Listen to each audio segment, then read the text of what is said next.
बॉलीवुड की चमक दमक की दुनिया के पीछे का काला रंग उस समय दिखाई देता है जब बॉलीवुड से ही जुड़े कुछ लोगों की जिंदगी के सच सामने आते हैं। और इन्हीं में से एक सच्चाई है बॉलीवुड एक्ट्रेस प्रिया राजवंश की, जिनकी मौत उन्हीं के घर पर उन्हीं के अपनों के द्वारा हुई।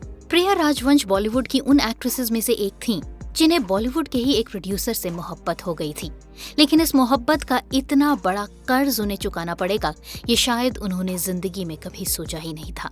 बॉलीवुड के जाने माने प्रोड्यूसर, डायरेक्टर और देवानंद के बड़े भाई चेतन आनंद से प्रिया राजवंश को हुई थी मोहब्बत, लेकिन ये मोहब्बत उनके लिए इतनी घातक साबित होगी प्रिया या फिर उनके परिवार वालों ने कभी जिंदगी में भी नहीं सोचा था। प्रिया शिमला में पैदा हुई थी। शिमला में पैदा हुई प्रिया का असली नाम वीरा सुरेंद्र सिंह था, जिसे उन्होंने बड़े पर्दे पर अपनी शुरुआत के लिए बदल दिया था और इसे बदल कर दिया था प्रिया राजवंश। यूं तो प्रिया राजवंश की असली जिंदगी और उनके बचपन के बारे में ज्यादा जानकारी नहीं है, लेकिन उनके बारे में ये कहा जाता है कि उनके पिता वन विभाग में कंजर्वेटर थे और संयुक्त राष्ट्र संघ की तरफ से उन्हें ब्रिटेन भेजा गया था। पिता के साथ प्रिया भी ब्रिटेन गई। शुरुआती पढ़ाई शिमला में करने के बाद आगे की पढ़ाई प्रिया ने ब्रिटेन से ही की। प्रिया को बचपन से ही आर्ट्स में दिलचस्पी थी। पढ़ाई के दौरान उन्होंने कई नाटकों में हिस्सा लिया और जब हायर एजुकेशन का समय आया तो उस समय प्रिया लंदन में थी, लिहाजा उन्होंने royal academy of dramatic arts से ग्रेजुएशन किया। प्रिया अपने जमाने की खूबसूरत एक्ट्रेसेस में से एक थीं।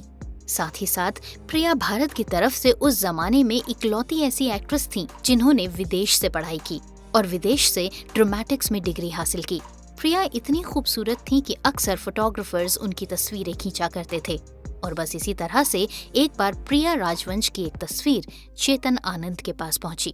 चेतन आनंद उस समय अपनी फिल्म हकीकत के लिए एक नए चेहरे की तलाश कर रहे थे। जैसे ही उन्हें प्रिया राजवंश की तस्वीर दिखी, वो उनकी तस्वीर पर ही अपना दिल हार बैठे और साल 1964 में अपनी फिल्म हकीकत के लिए उन्होंने ये ठान लिया कि उस फिल्म के लिए अगर वो किसी एक्ट्रेस को साइन करेंगे तो वो होगी सिर्फ और सिर्फ प्रिया राजवंश। अपनी पर्सनल लाइफ में भी चेतन आनंद काफी मुश्किल दौर से गुजर रहे थे। उस समय तक चेतन आनंद अपनी पत्नी और एक्ट्रेस उषा आनंद से अलग हो चुके थे। जब प्रिया से चेतन की पहली मुलाकात हुई तो उन्हें ऐसा लगा जैसे उन्हें जिंदगी में वो साथी मिल गया जिसकी तलाश उन्हें हमेशा से थी। उन्होंने प्रिया के साथ कई और फिल्म्स भी बनाई। धीरे धीरे प्रिया को भी चेतन आनंद का साथ पसंद आने लगा और प्रिया भी चेतन आनंद के अलावा किसी और डायरेक्टर के साथ काम करना नहीं पसंद करती थी। यही हाल चेतन आनंद का भी था।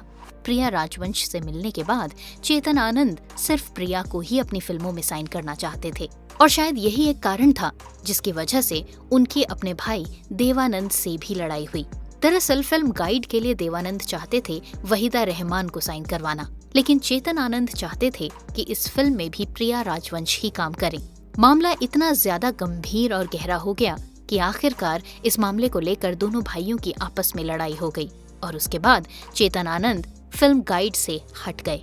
हकीकत के बाद प्रिया ने चेतन आनंद की दूसरी फिल्म हीर रांझा में काम किया, जिसमें उन्होंने राजकुमार के साथ काम किया। और जैसा कि आप सभी को पता ही है, बॉलीवुड की हीर रांझा फिल्म अपने जमाने की बेहतरीन और सबसे ज्यादा बिजनेस करने वाली फिल्म्स में से रही। इस फिल्म की वजह से प्रिया राजवंश बॉलीवुड का एक जाना माना नाम बन गई। इस फिल्म के बाद प्रिया ने हिंदुस्तान की कसम, हंसते जख्म, साहिब बहादुर, कुदरत और हाथों की लकीरें जैसी कई फिल्म्स में काम किया। लेकिन धीरे धीरे जिस तरह से प्रिया और चेतन का रिश्ता आगे बढ़ता चला जा रहा था, बॉलीवुड में उनके रिश्तों को लेकर सुगबुगाहट सी होने लगी।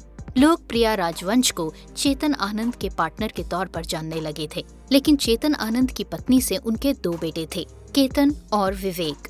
प्रिया ने खुद से 15 साल बड़े चेतन आनंद के साथ अपनी जिंदगी इतनी सहज महसूस कर ली थी कि वो मुंबई में अपना फ्लैट होने के बावजूद भी चेतन आनंद के घर पर ही रहने लगी थीं और धीरे धीरे ये दोनों लिव इन में रहने लगे। प्रिया एक पत्नी की तरह चेतन आनंद का पूरा ख्याल रखती थीं और चेतन भी प्रिया के तौर पर अपने लिए एक सच्ची जीवन संगिनी पा चुके थे। लेकिन उम्र में 15 साल बड़े चेतन आनंद पर अब शारीरिक कमजोरियां हावी हो रही थीं। चेतन आनंद की तबीयत खराब रहने लगी। ऐसे में चेतन आनंद ने अपनी जायदाद का हिस्सा और उसके लिए विल बनाने का फैसला लिया। जब चेतन आनंद ने अपनी विल बनाई तो उन्होंने अपनी प्रॉपर्टी का एक हिस्सा प्रिया के नाम कर दिया, चेतन आनंद का निधन साल 1997 में हुआ, जिसके बाद प्रिया ने अपने सौतेले बेटे केतन और विवेक आनंद के साथ जुहू के उसी बंगले में रहना शुरू कर दिया जिसमें वो चेतन आनंद के साथ रहती थी। लेकिन प्रिया को इस बात का बिल्कुल भी एहसास नहीं था कि जिन सौतेले बेटों के साथ वो रह रही हैं, वो ही एक दिन उनकी मौत का कारण बन जाएंगे। चेतन आनंद ने अपनी विल में अपनी प्रॉपर्टी और मुंबई के जुहू वाले अपने बंगले के राइट्स 3 हिस्सों में बांटे थे और ये 3 हिस्सेदार थे चेतन आनंद के 2 बेटे केतन और विवेक और उनकी लिव इन पार्टनर प्रिया। ये तीनों उस बंगले का इस्तेमाल तो कर सकते थे, लेकिन उसे बेच नहीं सकते थे। 27 मार्च सन 2000 को बॉलीवुड में एक दुख की खबर आई और ये दुख की खबर थी प्रिया राजवंश की मौत की।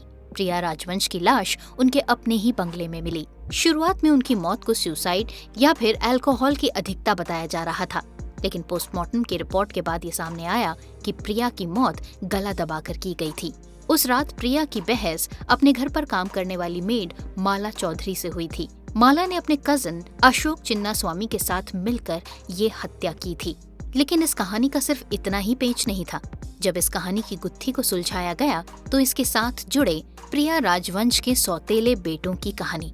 मेड माला ने ये स्वीकार किया कि उसने 4000 रुपए के एवज में प्रिया को मारना था और ये पैसे उसे परिवार के ही एक नजदीकी संबंधी ने दिए थे। माला और चेतन आनंद के बेटे विवेक आनंद के रिश्तों को लेकर भी कई खुलासे हुए थे, लेकिन इसे विवेक आनंद द्वारा सिरे से नकार दिया गया था। प्रिया की डेड बॉडी को देखने जो फैमिली डॉक्टर सबसे पहले आए थे, उन्होंने भी गले पर निशान होने के बाद भी इसे नेचुरल डेथ करार दे दिया था।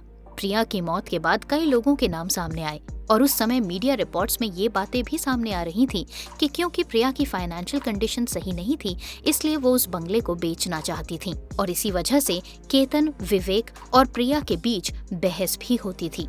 साल 2002 में प्रिया की मेड माला चौधरी और अशोक चिन्नास्वामी को उनके कत्ल के इल्जाम में सजा हुई और केतन और विवेक को इसकी साजिश रचने का दोषी पाया गया, लेकिन उन्होंने इस फैसले के खिलाफ अपील की और उन्हें बेल मिल गई। साल 2011 में एक बार फिर से इस मामले में अपील की गई कि उनके दोषी होने के फैसले पर दोबारा गौर किया जाए।